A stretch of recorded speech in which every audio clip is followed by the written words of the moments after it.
Hi, my name's Leo WT, and you have found your way to the Conversations podcast. Conversations exist to create spiritually minded conversations about life. We desire to create safe space for dialogue and community. We desire to come together regularly and intentionally to generate conversations about life, belief, and the intersection of the two. Everyone is welcome at the conversation. Frankly, at this point that I'm at on my journey, there could not have been a book title that was better worded to catch my attention. I was like, yes, here we go. This is happening. I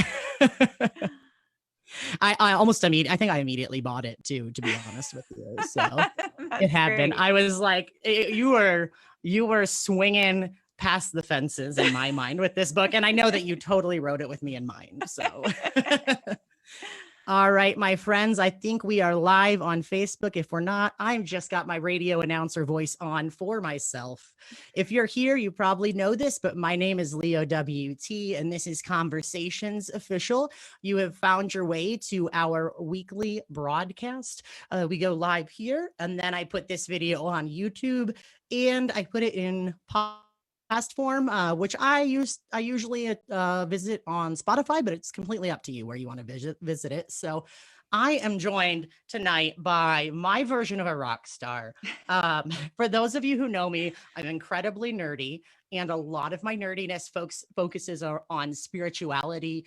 And I came up from a Christian background. So our guest tonight, Kristin Du Mez, when I saw her book title,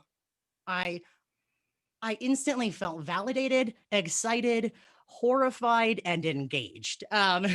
Kristen is the author of Jesus and John Wayne, How Evangelical Christianity Corrupted a Faith and Fractured a Nation. I think I nailed it.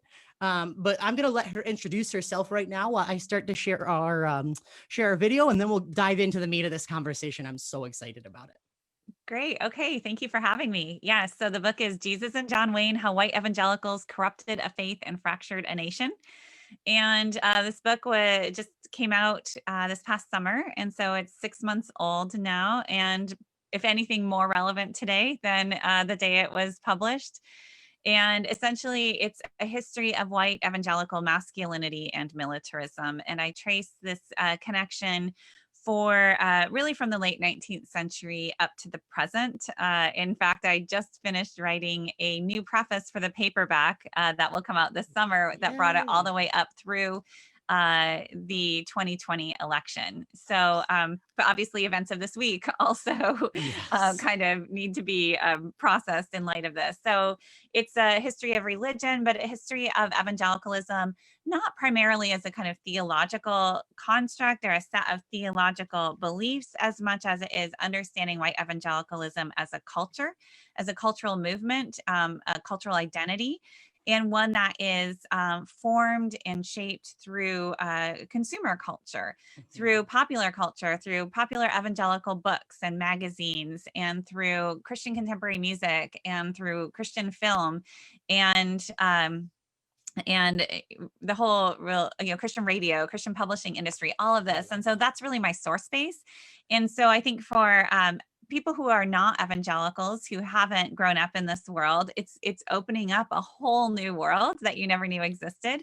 For people who did grow up inside this subculture, the most frequent comments that I get from readers who are evangelicals or former evangelicals is some version of, "This is the story of my life." Mm-hmm. And so, because it's a story of popular culture, it's a story of what books did you read, what rallies did you go to, what did you grow up listening to or watching, Veggie Tales, things like that. So it's a popular history of evangelicalism that demonstrates how central white patriarchal power has always been to family values evangelicalism, and how it's really at the heart of evangelical militancy that has obvious implications for 2016 and for where we are today. Absolutely. Something that you said really just struck me here. I'm going to add that to a list of things that you've said that struck me, because I'm fangirling over the book. And I'm not, like, I've been saying this not in your presence. So you need to know it's not even hyperbole. But I always felt growing up, as a person who grew up assigned female at birth. And from the age of 5, I understood myself to be a person that was called to be a pastor. One of my earliest memories is me standing on my grandparents' porch with an upside down orange Gideon's Bible, because orange is my favorite color. And I had probably 30 Bibles, and I led a full service, right? And so when I went out into the world, I found myself to be kind of like a man without a flag, especially after I came out, because my whole culture was what you're talking about. And only through reading your book and having conversations that have sprung up because of the George Floyd protests and Black Lives Matter and everything, only through these conversations have I come to understand that this was my culture. Yeah. And so while I don't know my ethnicity, I definitely know my culture. And so to read your book was to hear my story reflected in all of its insanity, but you wove it together and it made sense. Yeah. And it was just amazing. Amazing, to be honest. Yeah. And, it is a culture, is a cultural identity. Absolutely. And it's a cultural identity that then will link conservative white evangelicals to others with similar cultural identities, which, are often, secular conservatives, kind of this God and country, patriotism, masculinity, and will actually separate them from other Christians who, more progressive Christians who do not embrace this cultural identity. Yeah. But what's so often invisible to evangelicals themselves is the fact that this is a cultural identity, because they present it as simply belief, as biblical truth that was handed down for centuries and is just plain old generic Christianity, right? Yes. And so they're blind to the fact that it is actually this cultural identity. Yes, it sure is. And you can't, like, evangelicalism, I don't know if you know the number on this, and I keep meaning to look it up because I have this conversation regularly. I don't know what percentage of the Christian church worldwide is evangelical. But the totality of church in general, I mean, even the Pope would seem to say that a lot of what evangelicals are preaching and billing as gospel truth is nothing more than cultural dogma and cultural mores that are related to the people that said them, not to the greater movement of Christianity. Right. And I mean, there is no hard and fast number really, because definitions of evangelical change so dramatically. And, part of my point here is that definitions really need to be, culturally specific.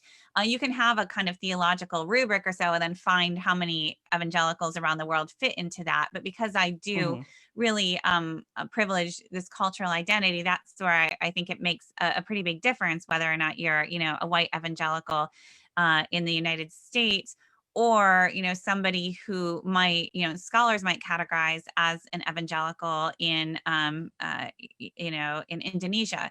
But even there, like, that doesn't mean that's completely separate. And what I want to look at is, what are the connections between white evangelicals in the United States and evangelicals in Indonesia, and what are the differences? And so we really need to be thinking more along those lines. I think just complicate our categories and just understand, yes, how much of this is shaped by our cultural context, and really throughout history, that's the case. And the flip side is also true, by the way. You talked about, the Pope, kind of coming out against some of this conservative evangelicalism in some ways. But the flip side is also true in that how evangelicals self-identify as Bible believing Christians, right? And as, beholding the authority of the scriptures and so on. Many Christians who would not qualify as evangelical or identify as evangelical look at that and say, well, we uphold the authority of the scriptures too, maybe in a different way, right? Or, we believe that these things are important too. And I have that all the time with my students when we try to categorize, understand their religious formation and where would you place yourself? And then we read the, standard definition that the National Association of Evangelicals supplies. And there's always people in the class who are like, well, I'm not evangelical, but that applies to me too, right? And so we have to be really careful with who gets to define evangelicalism on which terms. And that's a really interesting conversation that scholars and journalists and evangelicals themselves are having right now. I was just gonna say let's touch on that for a second, because I don't know what I am. Like, I grew up as a Christian, and for the past like 7 or 8 years, I probably would have identified as like someone who's like post-Christian and spiritual. But over this summer, I live in small town America, and there were George Floyd-based protests happening, and members of the religious community were not showing up. And I apparently have gone to enough counseling, and enough time has passed that I was ready, and I was like, well, screw it. If no one else is showing up, I'm showing up, because I have as much, college education as most of these people. So I showed up with a collar on. And that kind of made me realize that, like, this is a space that I can still occupy, but I don't fit in the realm of evangelicalism. So can you kind of explain to people what we are talking about when we talk about evangelicalism, especially in the context of your book? Because it's not just one denomination, and I think that's what confuses some people. Yeah, evangelicalism is always tricky because it does not follow along denominational lines, which doesn't mean you can't identify denominations as evangelical. We actually do. The National Association of Evangelicals, is this collection of different denominations. So right now, the Southern Baptist Convention, which didn't formerly identify as evangelical, now does, and now dominates evangelicalism. So Southern Baptists, we're talking about Assemblies of God, just a lot of really kind of independent, non-denominational churches tend to be, if you're non-denominational, you're evangelical for the most part. My own denomination, I'm a member of the Christian Reformed Church, and it's categorized as evangelical. So although I personally do not identify as an evangelical, because of what I know, and because of the cultural history involved, I have been deeply shaped by aspects of this, certainly. Again, largely through this consumer culture. So all of which is to say, if you don't quite know what an evangelical is, it's not you, right? It's evangelicalism. Right. It's tricky. And so again, evangelicals will define themselves, evangelical leaders, through kind of this rubric of beliefs and commitments. So Bible believing, uphold the authority of the scriptures. Again, kind of implying that other Christians don't, at least not as well. Right. Conversionist. So this born again experience is really important. Now, what that looks like can vary from one evangelical to another, but this need for a kind of conversion experience. And then also, kind of crucicentrism is the big word for putting the atonement of Christ at the center of the theology. And then activism. So you don't just believe these things, but you're going to act out of them, and then you're going to evangelize, so evangelical, and try to convert others into this. So that's the basic definition. But for me as a historian, I really want to look at the historical development. And so then you can start looking at, okay, who exemplified this evangelicalism earlier in American history. And this was really the kind of revivalist movement, that not the formal denominations back in the 18th, 19th century, right? It's more this revivalist movement, camp meetings and itinerant pastors and so on. And so very populist movement. And then by the early 20th century, you can get into, a lot of Christians were evangelicals, including many progressives, social reformers and so on. But then by the 1920s, that's when you kind of have this split, the modernists versus fundamentalists. And fundamentalists, evangelicals kind of go into that camp. Not all of them, many of them stay in the main line, but they stop kind of getting defined as evangelical for the most part, certainly by, evangelicals themselves later in the century.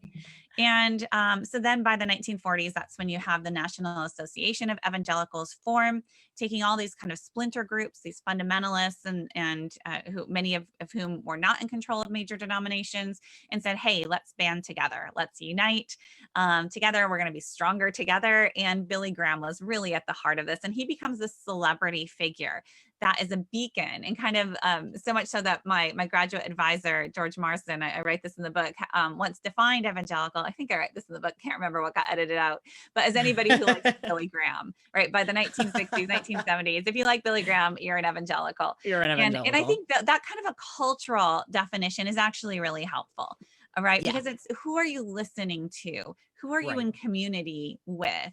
And Yep. that's evangelical. So then I would take it further and have in some writings, an evangelical is anybody who grew up listening to Focus on the Family radio, who watched Veggie Tales, anybody who shopped at a Christian bookstore. All right. Right. All of these things. I'm just going to keep raising my hands for all of them. Exactly. Right. So that is who an evangelical is. Now, it's not like you're either a real evangelical or a fake evangelical or whatever. It's Right. how deeply immersed were you in this culture? Mm-hmm. How deeply formed were you by these cultural products? And that's how I work with evangelicalism. I think that's quite different from many previous historians of evangelicalism, who tend to be evangelicals and theologically inclined. And so they still go with the more formal theological definition. Many Right. of them are also men. Okay. Almost all of them. And so this like, consumer culture, many of them haven't actually gone into a Christian bookstore because that's where their wives were. Right. Right. Right. It is. That's so funny. And I think that I personally found the way that you explain it as a culture to be the most effective way, like tool for me to talk about it. Because people ask me all the time, well, like, what are you? And like to say I grew up as a Christian is such a small way to try to explain, you know what I mean? Like the focus on the family and the Rebecca St. James and purity culture and what would people think if they hear that I'm a Jesus freak and, and all these things that came along with it. And I think one of the biggest things that I've taken away, and one of the things that you really hint at, and not by hint, I mean, there's no hint, it's your subtitle, but there is some certain, like I would say, like unholy enmeshments that come along with this particular brand of evangelicalism. Because even if you're, like you said, if you're an evangelical in India, it's going to look very different than white evangelicalism. And I think that I have to say this phrase or I'm going to forget it, but I was at the gym before I came here.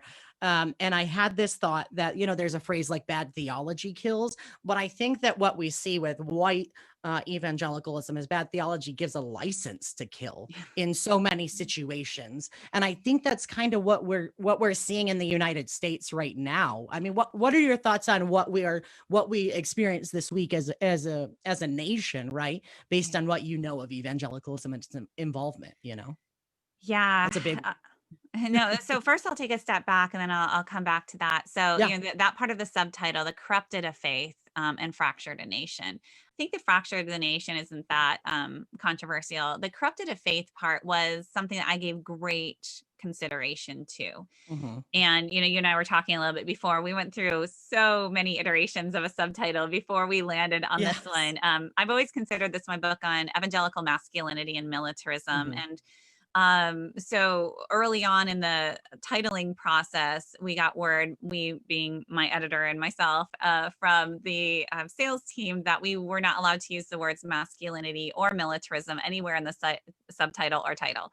They were No. too big. And this is a trade book, right? So they want people to pick it off the shelf. So that was obviously a dilemma, since that's essentially Yes. what the book is about. And so we went back and forth for months, and time was really running out. And then we ended up with this one. And Mhm.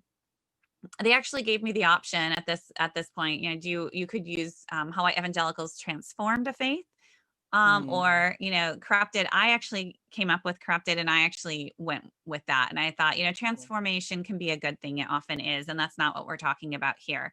But my Right. hesitation to go with corrupted is because, I mean, this is a work of history, Mhm. but that part of the subtitle is not a historical claim. And I want to be very Mhm. clear about that. That's a Mhm. theological claim.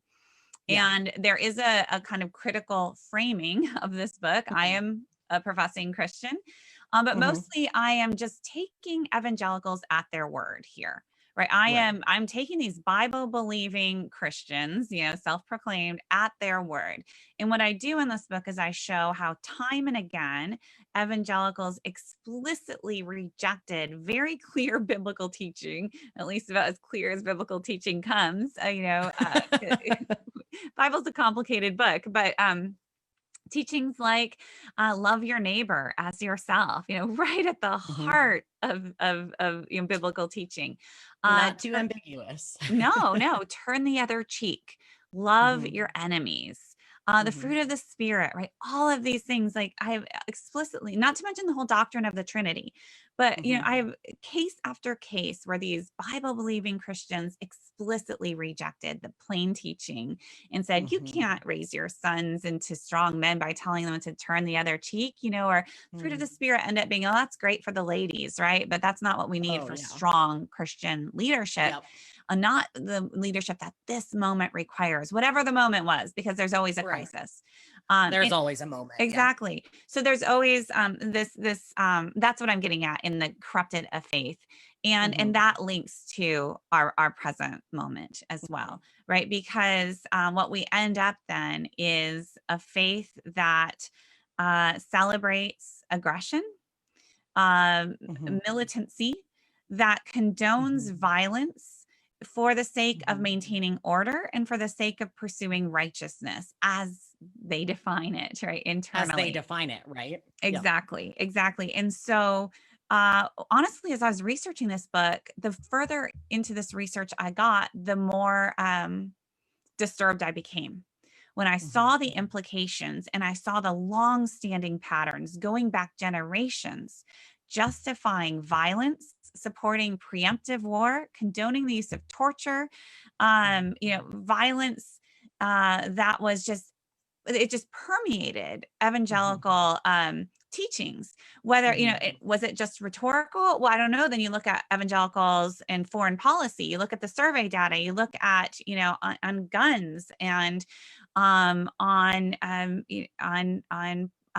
police and brutality, on Black Lives Matter, on all these things across the board. And I honestly became more and more disturbed the more I researched. Then I came to the point of having to write this up and, wondering, am I going too far here? Am I going too far? Because what I'm seeing is really chilling.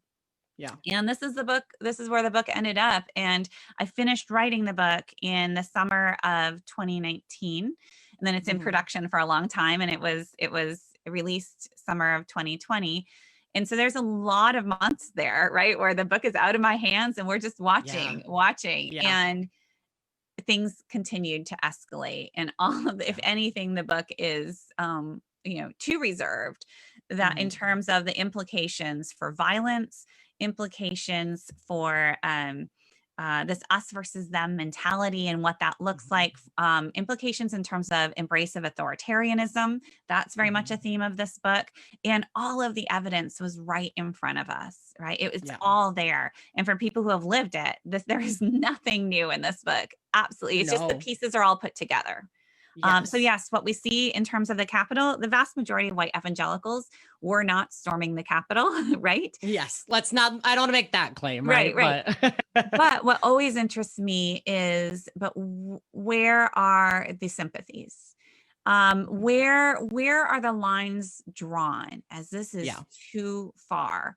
Yes. And what I'm seeing is evangelicals who already expressed grave concern about Donald Trump are loud and clear, right? Calling out, this is wrong. This is terrible. This is, come on, Christians, we need to, but anybody who was already supporting him, which is the majority, with very few exceptions, I'm seeing a lot of, Black Lives Matter was worse, where we're, this was Antifa. I see a lot of that in my circles that I'm observing. And again, really dismissing or justifying what we saw. And to me, as somebody concerned about American democracy and the resiliency of our institutions and norms, that concerns me deeply. Yeah, and the thing is, I don't want to be. Well, I will be, and I have been, and I've taken bricks through my window for being like whatever. That is what it is. But people will label the conversation that we're having as anti-American. But here's the thing: Yeah. I'm actually pretty deeply American. American is my context. I mean, for goodness sakes, I look like a straight white American male. I am actually none of those things except for white. But I look like those things. But I'm actually, I think I'm deeply American enough to believe that we've never actually lived up to the American ideal. Yeah. And this is not that. You know what I mean? Like if you're really going to be America, you cannot behave like you're behaving right now. And for some reason, the voices that are cutting through right now are the ones that are saying, well, we supported him then, we're not backing down. It's almost like a pride-based entrenchment. You know what I mean? I just don't understand it. And I think that there are so many pulpits that did preach this today. There are so many pulpits that did preach like this is the time for justice and this is not of God. And there was good exegesis today. Yes. Yes. Why do you think we continue to hear so loudly the bad exegesis and the bad theology? I mean, there was beautiful exegesis today. My own home church, gorgeous, gorgeous sermon, powerful. Why do we continue to hear? I think because the vast majority of preachers are saying nothing, or next to nothing. Many, I mean, one of the themes of this book, really, and certainly in terms of what we've seen in recent years, is the limitations of religious leadership. That many pastors are discovering that they don't actually lead their congregations, and they haven't for a long time. That their congregations, again, are deeply formed by other sources, by the talk radio they're listening to, by the Christian radio they're listening to, by the books that they're reading, right? By their echo chambers now. And pastors, you know, when they are preaching along, you know, aligned with this culture, these values, they're great. And then they can, you know, convince themselves that they are leading because they're right out in front of the direction that everybody's moving. So they feel like leaders. But as soon as they try to nudge away from this direction, that's when they realize they're not leading at all. They're being pushed. And they're going to end up on the curb. And I've talked to many pastors who have been pushed out of their churches, or those who have just resigned, and they realize the limits of their religious leadership. And that's absolutely a theme. That's a theme I bring out a bit in this book. And it's very much what I've been hearing from religious leaders since this book has come out. There's just a lot of people who are afraid to say things, not just because they're afraid to lose their job.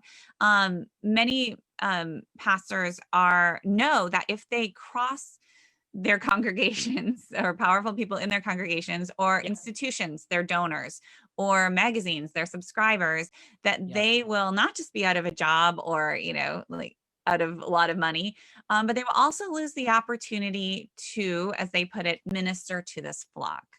You know, and at what point, I wonder, is it, you know, do you have to just concede that you're not actually ministering to this flock? Right. Absolutely. Yeah, that's a conversation. I'm starting seminary actually in a couple weeks here. It's taken me 10 years to get to this point. I was accepted to like multiple grad schools and seminaries before this, but this is the moment in history that I get to go. And I was talking to my friend, who I like to call my like pastor friend mentor. So he's the pastor of the church that I'm at right now.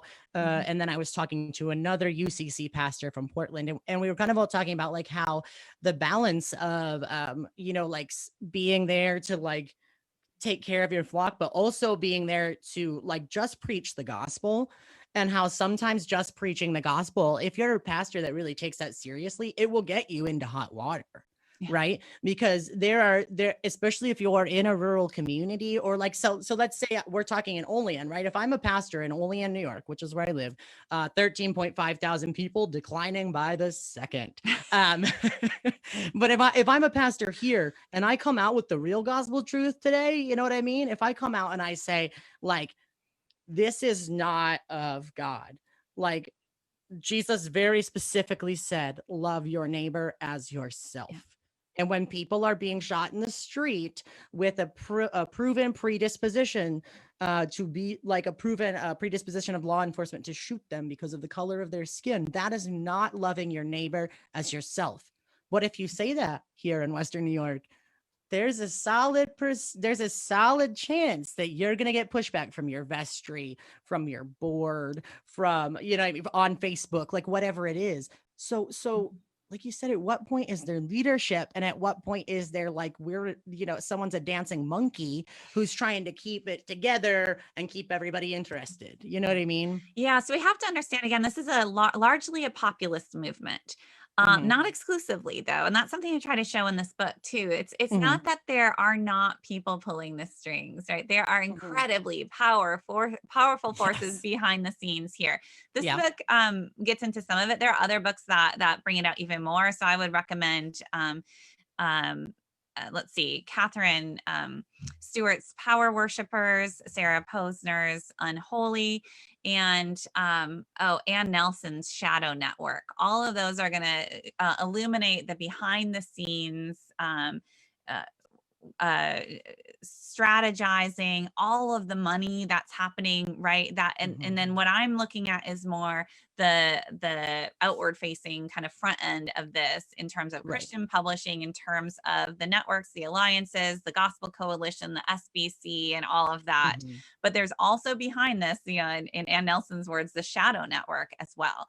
And so this is not purely a populist movement, but these are people whose values and ideals, whose faith has been deeply formed in very intentional ways by their pastors, many of their pastors or their pastors' pastors, by these organizations, right? And now we are seeing the fruit of this. And this has been going on for several generations now, right? And again, very well funded with political connections, very clearly clear alliances.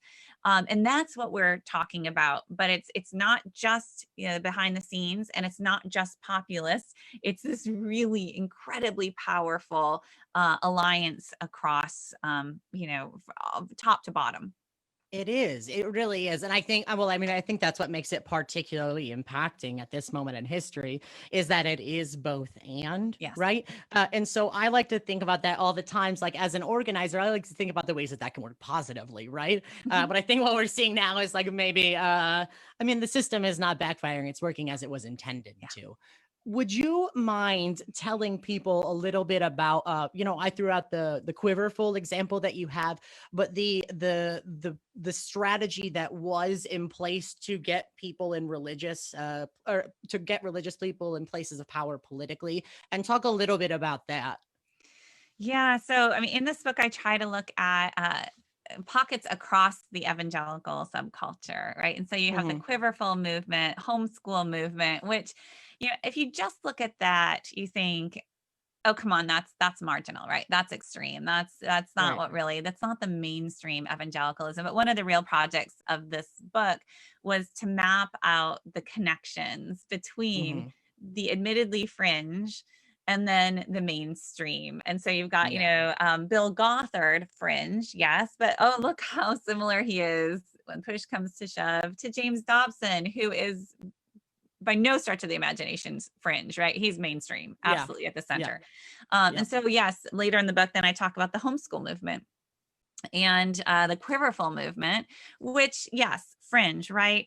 But also reality TV stars, right? So, bringing this, and then you've also got the idea of affinities, right? And so conservative evangelicals would look at the Duggar family, would look at, the homeschool culture. And if they aren't homeschooling, there's a sense of those people are a little more faithful, right? Those are a little bit better, a little bit more pure. Like, not for me, I can't handle that. But kind of, again, alliances, and they're representing faith. They're representing in this hostile culture. They're brave, they're courageous, and so again, these affinities of who do you sympathize with and who do you look up to.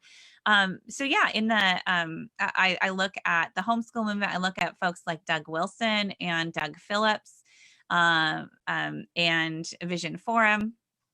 and Generation Joshua within that homeschool movement, which is an explicit plan to have a pipeline through Patrick Henry College from homeschoolers into this like homeschool academy of Patrick Henry College, and then direct into the halls of Congress, into DC positions of power. And they did it.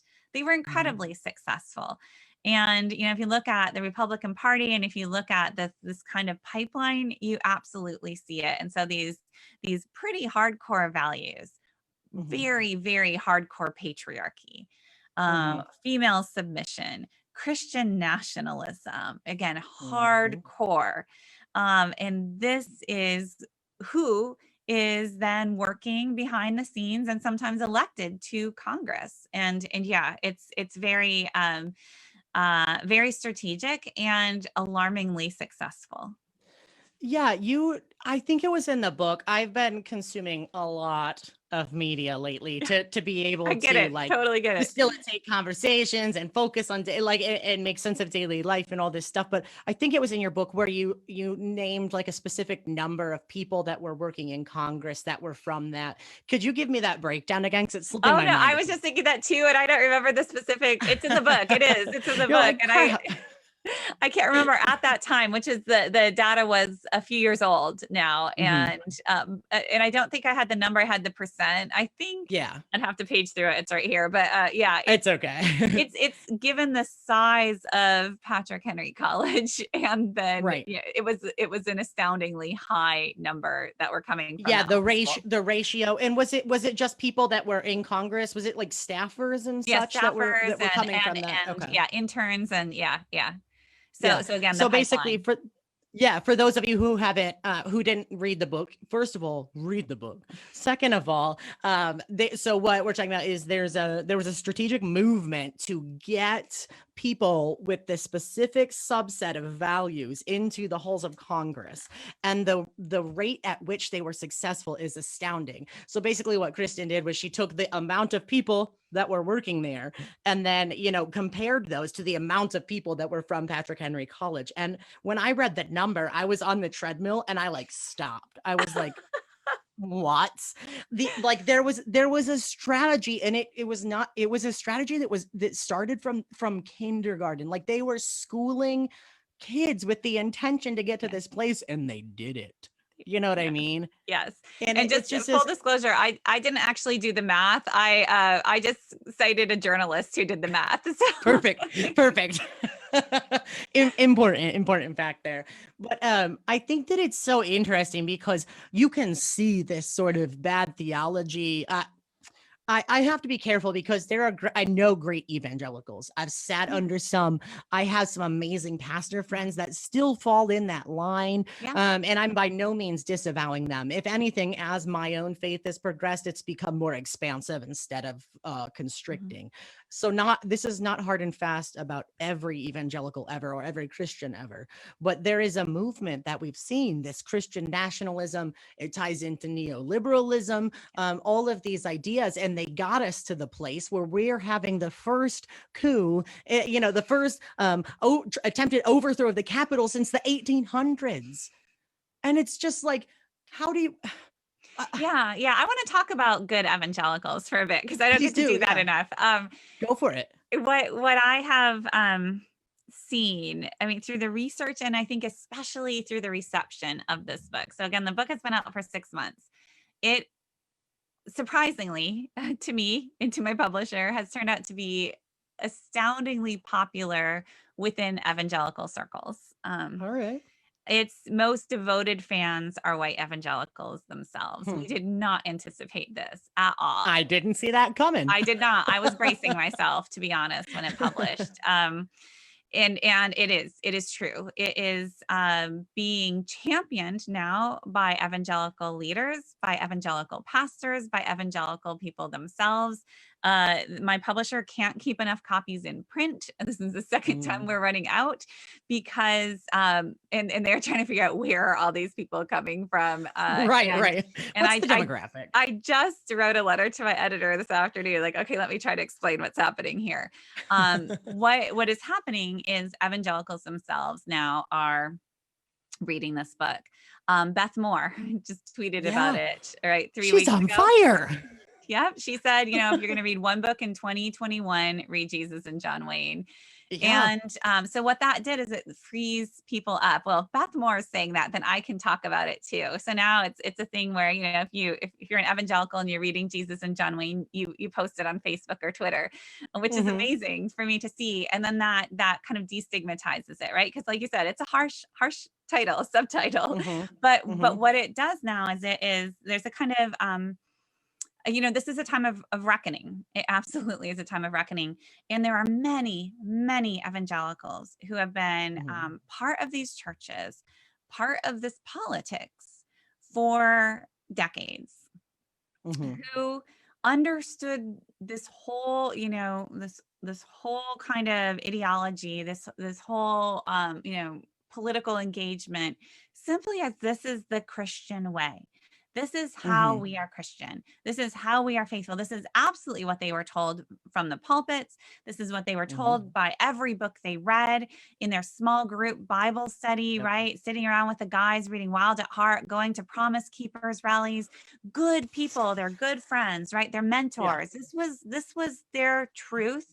And this is how they understood they could be good people. And many of them experienced moments of discomfort or questions or, just ambivalence.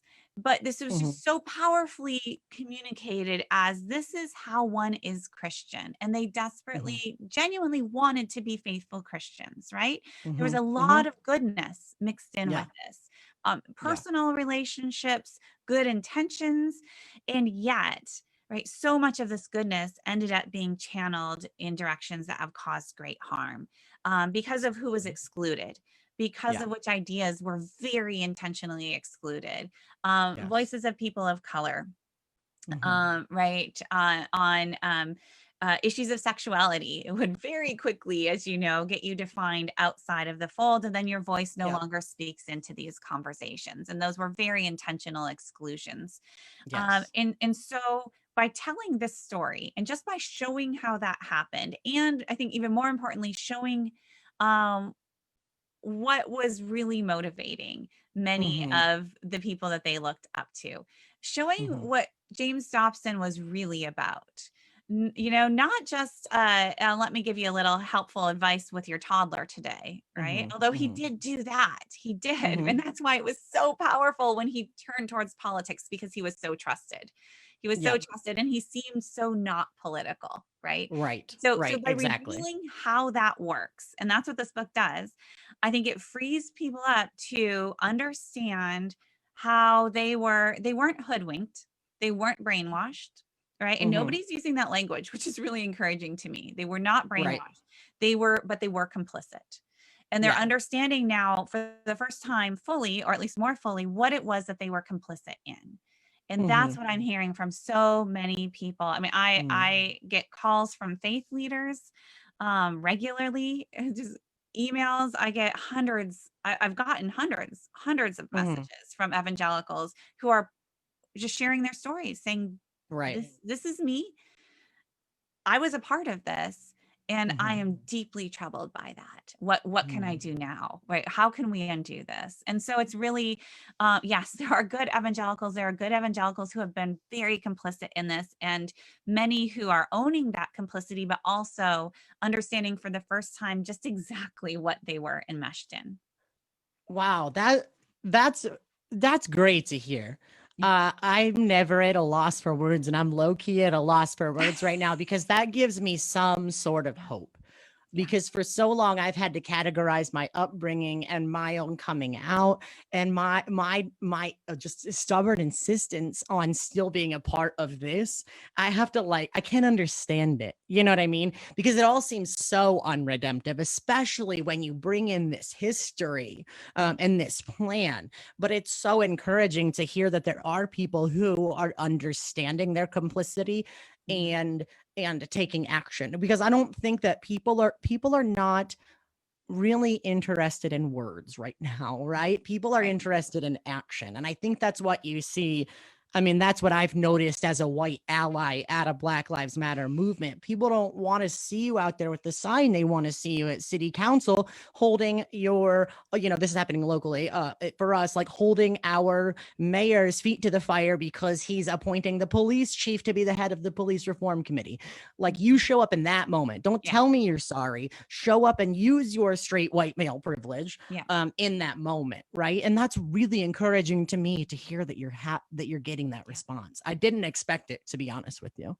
Nor did I. Not at all. Not at all. It's really been overwhelming. It's been absolutely overwhelming. Yeah. That's really great. I don't even know what to say next. I told you I'm never at a loss for words. So what do you think? So, as an expert evangelical, right? Because you are an evangelical, and with your knowledge of evangelicalism, because of this research you've done, what does moving away from white supremacy and patriarchy and all sorts of isms, like, what does that look like? Is that possible? Like, do we have to burn the system down and start again, or is it redemptive? What do you think? I mean, I don't know. I'll start by saying, so I'm a historian and I can speak with a lot of authority on the past. And then whenever anybody asks me to say what we should do now, I'm like, I don't know. I'm not really prepared for that. Right. I mean, I've thought a lot about it. Obviously, I get asked this a lot, but I always open with that caveat. So that's fair. I don't know. I don't know how much has to be burned to the ground, but probably more than most evangelical leaders think, at least based on some of my conversations. And so, I think a lot of people are wanting to do something and wanting to repent and wanting to reform. And when I have conversations with some of those folks, especially men in leadership, very, very good people and well-meaning men, I tend to be kind of harsh, honestly, I think, because questions I would ask are, why does this need to be reformed? Right. If it is as corrupt as it seems to be, and we know that there are other vibrant faith traditions out there, many that are not predominantly white. Why is it so important to you to reform and redeem white evangelical institutions? I mean, and I'm all for, for people who are working to do so, yes. But I do want go to for it. Just interrogate that, the given that, well, of course, this is what we need to do. And we as leaders need to lead in this. And I'm like, are you the best people to be doing this? I don't know. And then if you still think you are, okay, here's some action steps. One is to, really think about who you have not been listening to, and change that.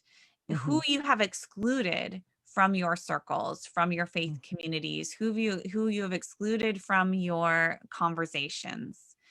And many people can name names, very specific names. Some of these are very big names, because when I talk with other leaders, Brian McLaren, Rob Bell, right? Jen Hatmaker. You're naming a lot of people that I know instinctively. Right. And so I'm like, well, what does it look like to make amends? But then the next point I like to bring up is, okay, those names, right, just seems obvious. Of course, yes, we if you're inside white evangelicalism, you know those stories. What about the people whose names you don't know because they have never been a part of your religious formation or your faith communities? Yeah, they've never been centered. They've never been centered. So how are you going to find those people? And again, race matters hugely here. So much. So which people of color have been speaking in a prophetic voice at great cost and have you ignored? Go find them.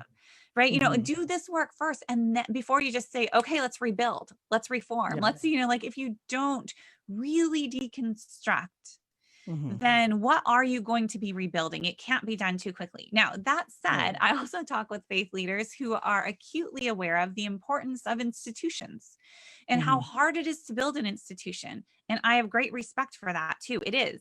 You need money. You need volunteers, you need usually years and years and years to build strong Yeah, institutions. Conservative absolutely. evangelicals have been doing that for more than half a century, and they have Yeah, been amazingly successful. they have. So there is wisdom to at least ask the question, do we burn it all to the ground? If Right. so, do we have the resources to rebuild something? And do we agree Hmm. that something needs to be rebuilt? Which is a Hmm. very real question. I don't have a good answer for that, but people who study institutions can probably speak into this. And so all which is to say, it's very complicated in terms of what to Yeah. do next. And I have no clear answers, but I can at least give certain questions and Yeah. hopefully complicate the conversation just a bit. I think that it's fantastic to complicate this conversation, because I think that the reason that we got to the point where we have to have this conversation is because they've made it uncomplicated. There's a local pastor here who like knows my name well because he prefers to misgender me in public forums regularly, and he actively preaches that confusion is not from God. Yeah. So if you're confused, it's from the devil. And I was like, what happened to critical thinking? Like, this conversation should be complicated, because if your thought process is uncomplicated, it's coming from your perspective solely. Yeah. And you happen to be a straight white male pastor who's also a full-time cop. Like, probably not the best person to preach about the reasoning of Black Lives Matter, you know? I don't know if you've ever heard of Lisa Sharon Harper. She works for Freedom Road. Okay, cool. I used to go to church with Lisa. I love that woman. She's super dope. For those of you who don't know, Lisa Sharon Harper is an African-American woman. She's also proudly evangelical. And I've really learned a lot from listening to her. I heard a podcast that she recorded recently. It was like her and I think maybe 4 or 5 other people for Freedom Road, which is like the organization that she's working with. But they were talking about the recent move that the Southern Baptist Convention came together, and where like 6 Southern Baptist institutions just disavowed critical race theory, and they basically said it was evil. And I found that conversation to be really fascinating. What are your thoughts, like, as a white evangelical? What are your thoughts on that conversation? Yeah, I actually listened to that podcast or parts of Oh, it. awesome. Yeah, it was really good. I mean, first of all, to get back to your quote about confusion, right? If you've read Jesus and John Wayne, you know that is a frequent refrain. Yes. Confusion is evil, and confusing, and that's where they want very clear gender binaries, very clear hierarchies of power and authority and submission. So yes, he learned that language somewhere. He sure did. Yep. Yeah, but no, around, I think that the debates within white evangelicalism, and again, to clarify, although I would be categorized probably because of my membership in the Christian Reformed Church, I don't actually identify as evangelical. That's right. I say that not to like separate myself from evangelical, but not to have kind of this insider credibility of, I just want to, that's fair. Really, I'm, evangelical adjacent, 1 foot in, 1 foot out. And so I like that.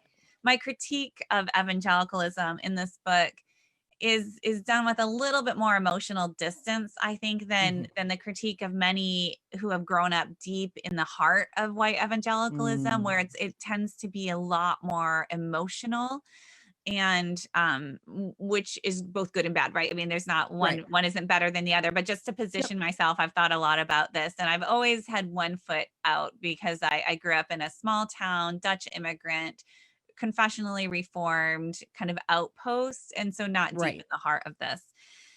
So I think it's been a little bit easier. I don't feel like I've betrayed my mentors, my faith community, in the same way that I think evangelicals who are deep on the inside really have to negotiate that, and that's just hasn't been part of my story.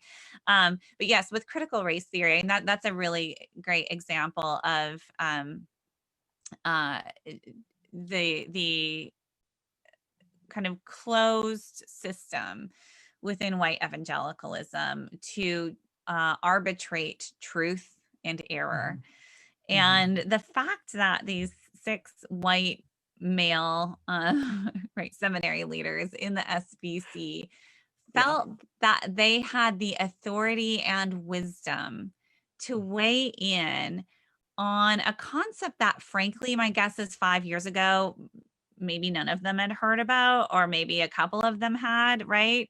I mean, I teach race, gender, and cultural history. And it was like a couple of years ago that started to bubble up. I'm like, critical race theory, what are they talking about? I mean, I do critical theory. I'm not in legal studies, so I don't do, the critical race theory in the same way. But I'm like, okay, when they're saying what it is, like, I think I get that, but it's not like, I mean, I can get to the very same endpoints that critical race theorists get us to just by being a decent US historian, right? It's just understanding the history of racial disparity and how that works itself out in housing, and how that works itself out in entitlement programs, and how that works itself out. I mean, it's not rocket science. It really isn't. Right.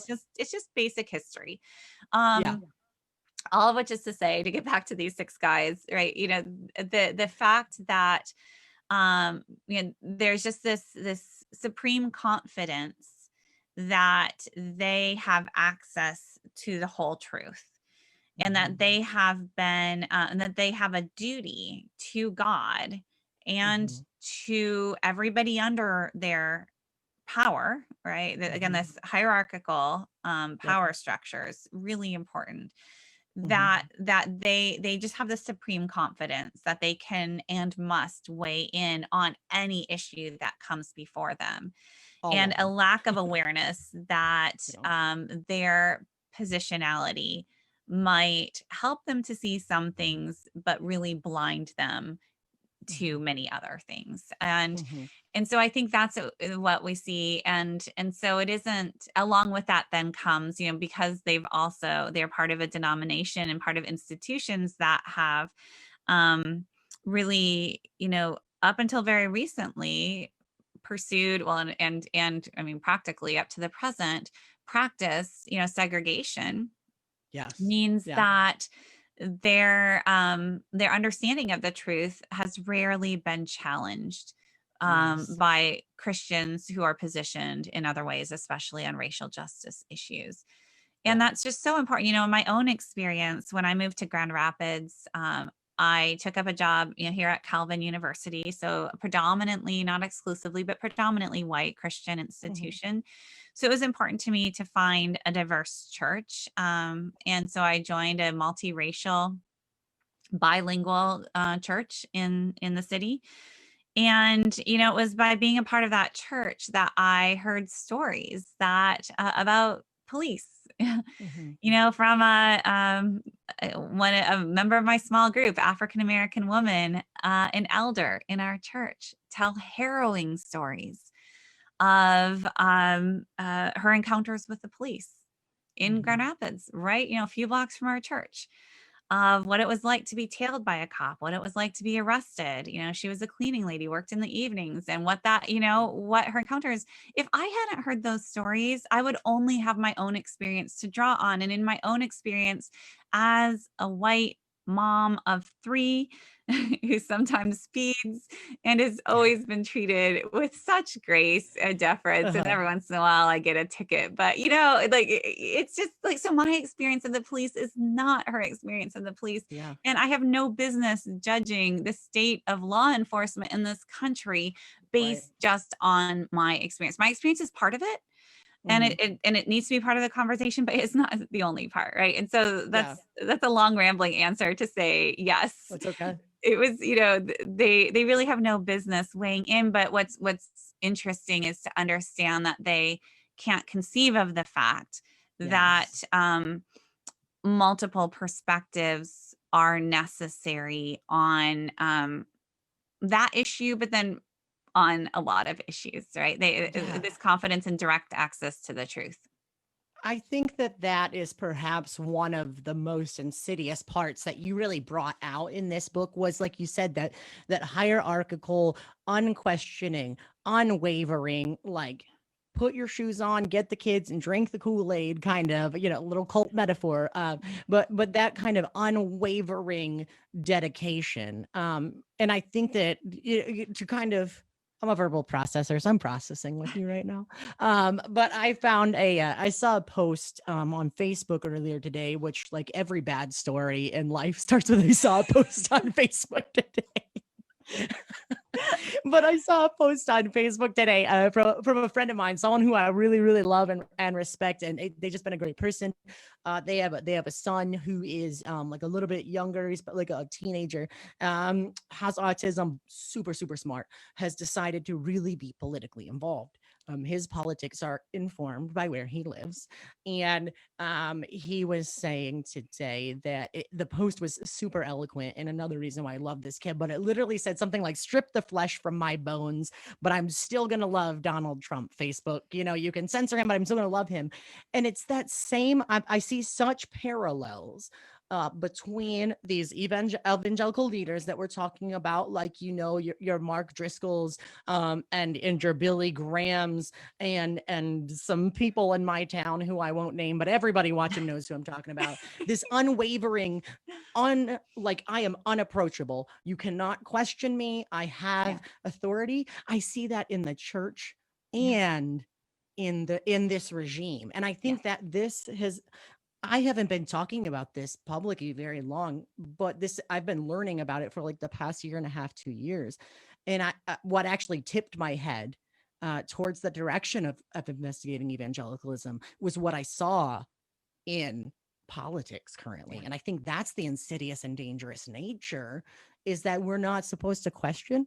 Like, what kind of leadership is that? Are you so fragile that you can't handle a question? Like, I don't know.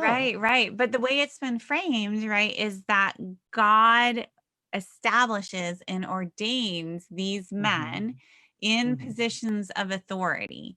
And this is taught by men in positions of authority. Imagine that. And weird. when you say it, it's like, really?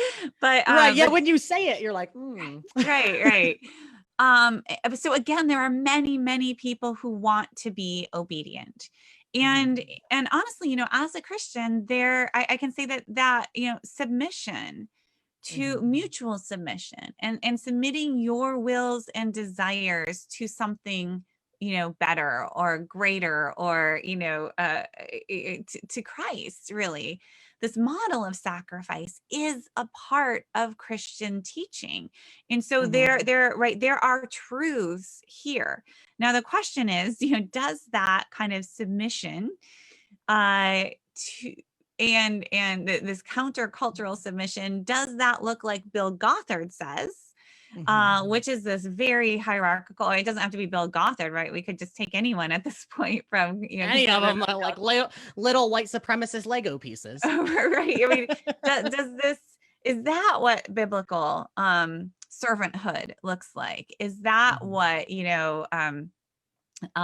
sacrificial discipleship looks like? And this is where we have to get theological then, because some people are saying that's exactly what the biblical model is. When I read the scriptures and when I look at the New Testament and when I look at the ministry of Christ, and the kind of revolutionary nature of it seems to me to be upending hierarchies, to be subverting our expectations of what is power and how is power used, right? It's a mess. It's a total, not what anybody expected. The Messiah is not who people were looking for, all through the ministry of Christ and the early church, right? It just does not follow the models of grasping for power and of asserting authority over others. And so, not this kind of coercive authority. And so again, there's this ultimately is going to come to a kind of theological conversation, but it's helpful to have these theological conversations, understanding how each of us has been shaped and formed, entering into those conversations. Absolutely. And I think, not to try to force it to circle back around, but it really just did with that statement for me, and with my own understanding, with my journey of deconstructing my privilege. Because I very clearly remember the moment that the last time that I said I was colorblind, the last time I said I don't see color, I remember that moment. And it was with the best intention in my heart. But someone, with another white person with great love, told me I didn't know that I was racist until I lived and worked amongst Black people and we talked about it. Yeah. It's the last time I ever said that. Yeah. And so for me, I've had to unlearn my privilege or I guess learn my privilege. You can't unlearn it. Like I have it. You know what I mean? But in this journey, this is what's led me to this kind of realization of faith and where my faith came from and how do we do better and how do we not create systems that literally invoke the authority of the one true way, truth, and the life to storm the steps of the Capitol and poop in the hallways. Like, how, you know what I mean? And this has been a conversation that's evolving for me, but I really, like I said, I think it started with unlearning my privilege. It started with positioning myself with people who are different. And then as a ginormous cosmic kick in the butt, it was really furthered when I realized that I was different and I had to do something about it. You know, that nothing makes you re-understand your faith like being told that you're going to hell by it, you know? Yeah. And I think it's been awful, but it's also been great because it brought me to where I am now. Yeah. And so now we can engage these conversations about faith and politics, and we can find the good people that were just complicit, and we can teach and we can do and we can talk better. You know what I mean? Yeah. It's just a really big, I don't know. It's really big. The understanding of it as a culture, I think, was freeing for me. Yeah. Because it gave some sort of redemptiveness to the fact that I was complicit, but it wasn't like the whole system crumbled. Like I wasn't just drinking the Kool-Aid my whole life because there was something there that was meaningful. Right. Mm-hmm.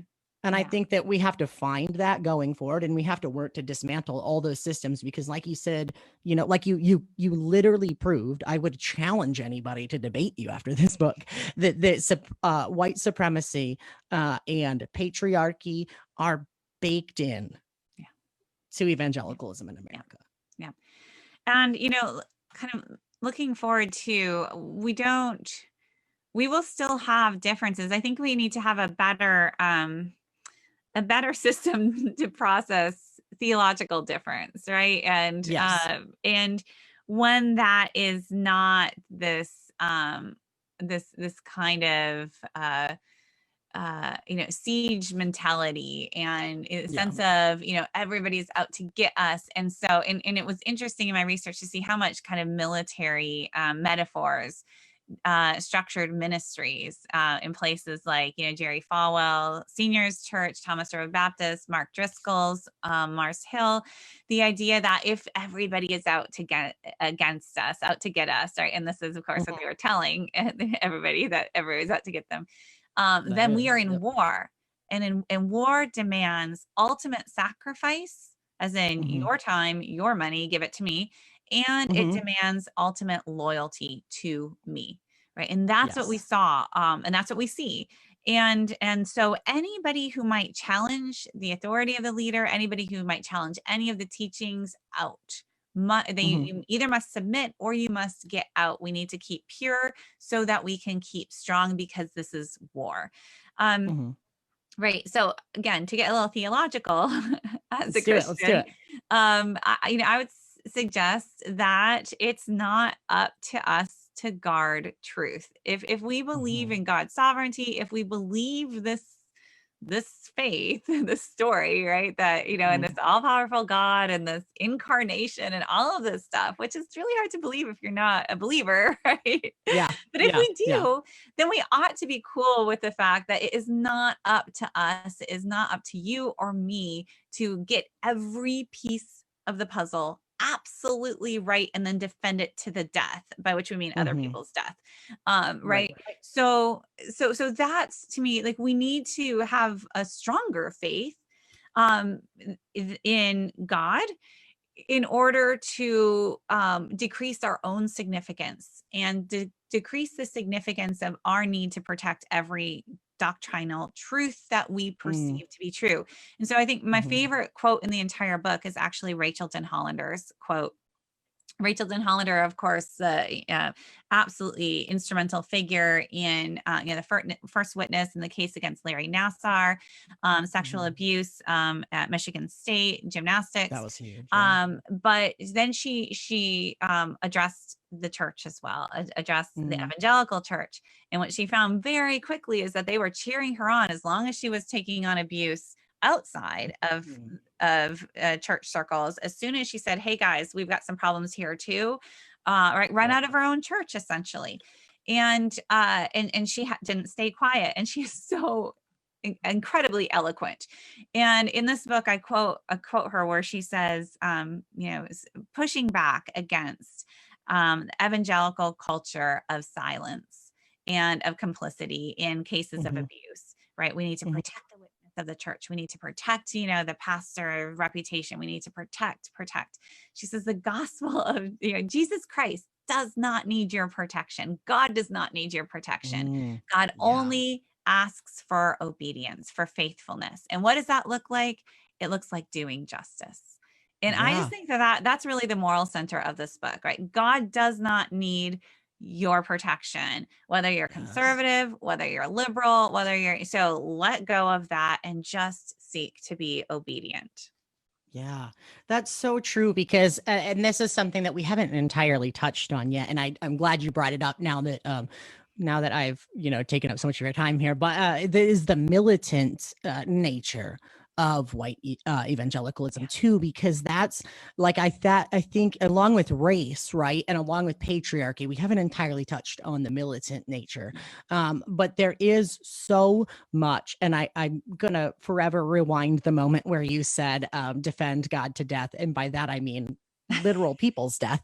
That was fantastic because it's so true. Like, this is a tool that's literally being used. We're supposed to bring, to quote my friend Glenn Saper, who is another podcaster for the What If podcast. He said, we're supposed to bring the kingdom. The Bible is supposed to be a tool to bring the kingdom of heaven to earth, but instead people are turning it into a sword to kill people. And that's what, there's this weird penchant towards violence. Like, if anything, I think in Isaiah it said to beat your swords into plowshares, but instead we have my mom's husband has a hat that says God, guns, in the Bible. Oh yeah. What chapter and verse?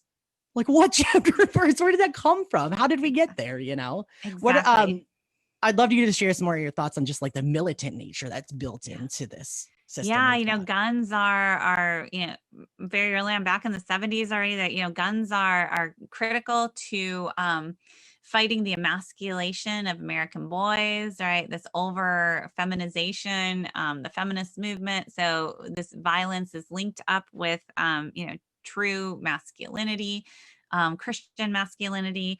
That's the John Wayne, right, part too, this idea of a gunslinger who, when push comes to shove, that he knows how to use his gun. And so usually he doesn't have to, but when he does, he will. That kind of an attitude, right? And that's our hero. That's our conception of heroic masculinity and of Christian manhood.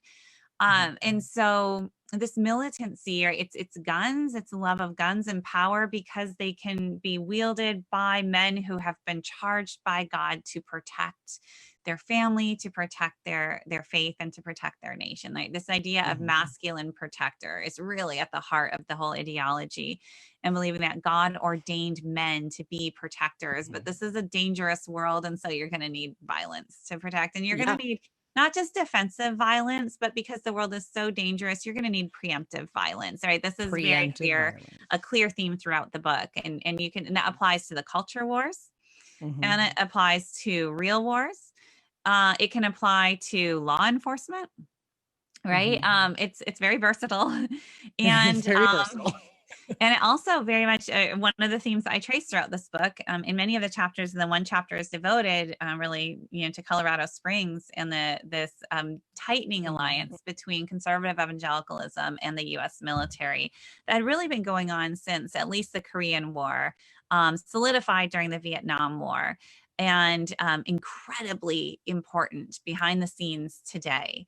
And so it's a theme throughout the book with all sorts of implications for military, for people who serve, whether they're evangelical or not, and implications for foreign policy, and for how the military operates. Some really astounding stories when you look at the work of Jerry Boykin, when you look at connections between Guantanamo and Abu Ghraib, and I mean there is a lot here that should cause great concern. But I think that we're also, this is something that I have my eye on. I have had my eye on the last 4 years. We had this, if you want to call it, insurrection, attempted coup. I mean, I've actually been, given my research, watching for signs for this for more than 4 years now. And one of the things that I paid careful attention to, knowing the history that I know, was what sort of relationship Donald Trump had with the military. And so I actually took great comfort in his in fights that he would have, particularly with military brass, with the generals, with those who weren't tough enough, who couldn't get done what he wanted to get done, and he would ridicule them, and that doesn't play well within the military writ large. And so I would actually take comfort in that, as ridiculous or with him and John McCain, and with, like disrespecting the military. Anytime he would do that, I'd kind of breathe a little sigh of relief. Like that's what you want. You don't want this alliance. It can be really dangerous. Law enforcement, we see a much tighter alliance, obviously. Yes, we do. Yeah. And so when we're looking at the events of this week, those are the things that I'm looking at. What kind of alliances are we going to see? And honestly, I can't even believe we're having this conversation, right? We're talking about, okay, likelihood of a successful coup. Yeah. How are we having this conversation? What we would look for is connections between Trump, and not just, he has the Republican Party, and then law enforcement and military. And that's what you have to keep your eye on, those things. And this story in Jesus and John Wayne is, it offers a lot of warnings, I would say. And then, Trump's base, white evangelicals, you can kind of see where the majority are going to land.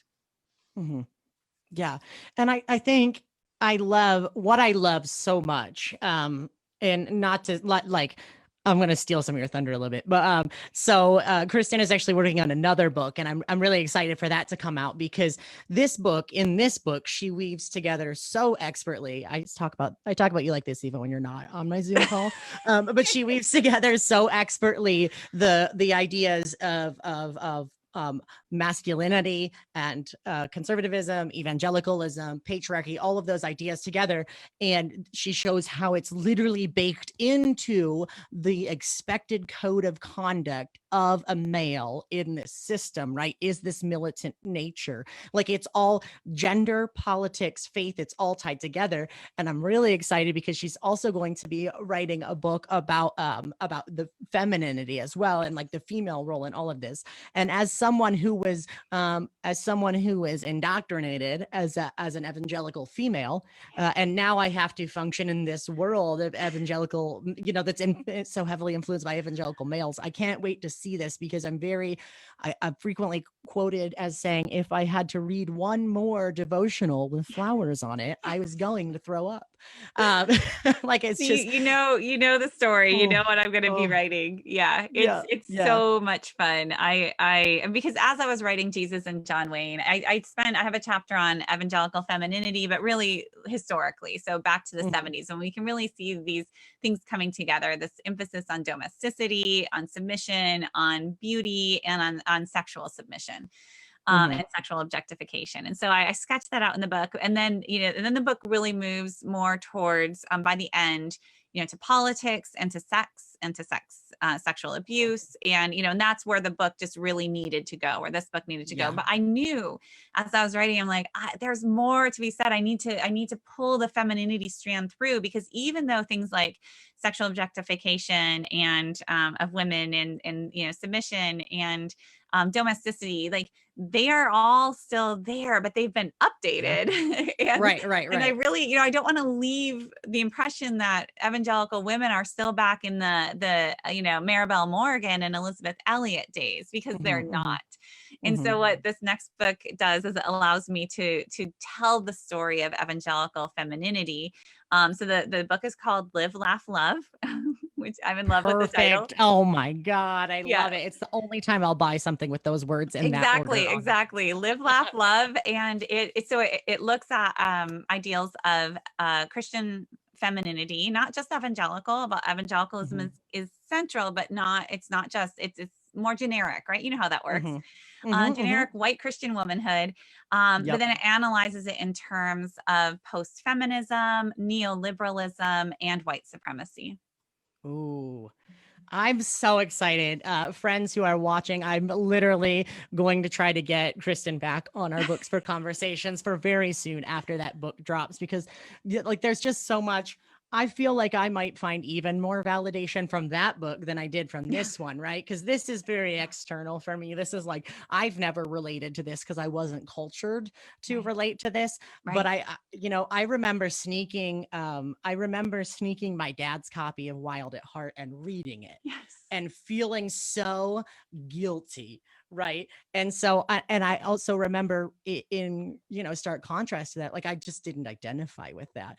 And I always was beating myself up for not meeting these ideals of what femininity should be. Like, I was a shit woman. I was real bad at it. And so I'm really excited to read this book and see how the interplay comes through. And I do think it's an important thing that we didn't touch on much here, but about the way that white evangelical militant masculinity really plays into rape culture. And there's a whole couple parts in your book where you talk about, how women are not you, but you talk about how the literature was saying that women are supposed to be sexually submissive, even at the risk of their own discomfort. They are supposed to be pretty and beautiful and all of these things. And all of these expectations definitely play into, the Me Too movement, to be honest. Yes, so absolutely. I'm excited to see this. Yeah. Awesome. Well, Kristen, I could talk to you all night, but I'm sure that my wife would not be happy with that. I'm sure that my kitten would not be happy with that. So I really want to say thank you so much, because as someone who really values education and learning, and not just like, I'm going to pray about it and just biblical literalists, like only taking those as your sources, I appreciate that you are a scholar and a person of faith, and that you've somehow managed to like retain a beautiful sense of why faith matters in the midst of all of this, because you can tell that it's something you're committed to. So I want to thank you for being the scholar and the historian that I needed for my own personal growth and development. I literally was like fangirling and like screaming when you said you would come on the video tonight. So I just have to say thank you from the bottom of my heart. And I really, really, really sincerely have been changed by your work. And I really appreciate all that you put into it. Oh, thank you. Thank you for having me, and best wishes to you in your journey and as you start seminary too. I hope it goes well, and I hope you enjoy it. I am really, really excited for it. So real quick before we go, I'm going to give a little bit of conversations info, but before I do that, would you let people know where they can find you on social media if they want to interact with you more? Sure. I am on Twitter at KK Du Mez. So that's KKDUMEZ. I'm on Twitter way too much. So I always have a lot to say there. I also have a Facebook author page. I'm on Facebook because 70% of evangelicals are on Facebook. And so I'm on Facebook also at KK Du Mez, and I'm on Instagram, but I'm terrible about updating Instagram, but I need to be there more for Live, Laugh, Love. So I will do better. Right. And that's just Kristin Du Mez. All right. Awesome. Thank you so much. Friends, real quick before we go, I just wanted to let you know, this has been Conversations. We are here every Sunday, usually at 7 p.m. Eastern Standard Time, just depends on the coast and the location of our guests. I also wanted to let you know that much like Kristen, we are also now on Twitter. So you can follow us if you want. I've been a terrible tweeter historically, but it really just seems like a good place to get in social media arguments. So I decided to start a Twitter. So you can follow us. You can look up Conversations Official, and you can find the link to the Twitter if you go to conversationsofficial.com. If you scroll all the way down to the footer, you'll see all of our social media links. Also on conversationsofficial.com, you can find a link to our merch shop. And you can find a link to our Patreon and our buymeacoffee.com, which is good for a one-time donation. Currently, we don't really need a ton of money to run because I've already bankrupt myself doing this. But what we do need is transcription services to make these videos more accessible to people who are hard of hearing. I have learned through my own experience that accessibility and interfaith posture takes action. So we got to take action in this manner. If you're interested in helping us get transcription services, you can visit either Patreon or buymeacoffee.com.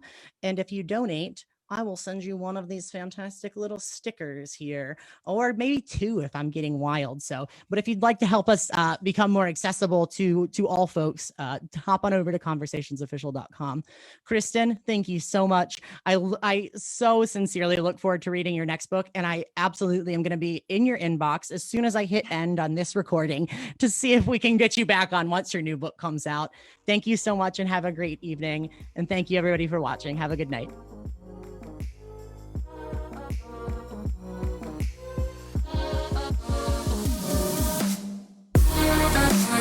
This has been the Conversations Podcast. Thank you so much for joining. If you have any questions or comments, or just want to get involved, feel free to join the conversation on social media. You can find us at Conversations Official on Facebook, Instagram, and YouTube. And please don't forget to rate, follow, and share this podcast. We're available on Anchor, Spotify, or wherever you get your podcasts. Thank you so much for joining the conversation.